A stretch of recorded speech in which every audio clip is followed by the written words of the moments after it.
Hello বন্ধুরা, আজ সোমবার এইসবে পুজোতে উঠলাম। এখন বেলা 12টা বাজে। আমাদের দাদা ভাই আজকে ভাত খেয়ে যায়নি, বলে লুচি তরকারি খেয়ে যাবে।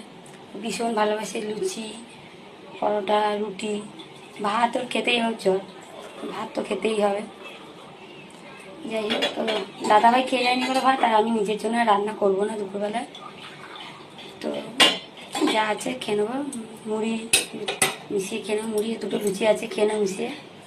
আর এই যে র চা, কেন দুধ চা আমি খেতে পারি না, আমার গ্যাস হয়ে যায় ভীষণভাবে। তাই র চা আর এই যে লুচি। আগে আমি রুটি, লুচি, পরোটা এগুলো কিচ্ছু খেতে ভালোবাসতাম, শুধু ভাত খেতে ভালোবাসতাম। বলে না, মেয়েদের যেই পাত্রে রাখবে সেই পাত্রে মেরে হয়ে যায়। আমার এখন সেটা অভ্যাস হয়ে গেছে।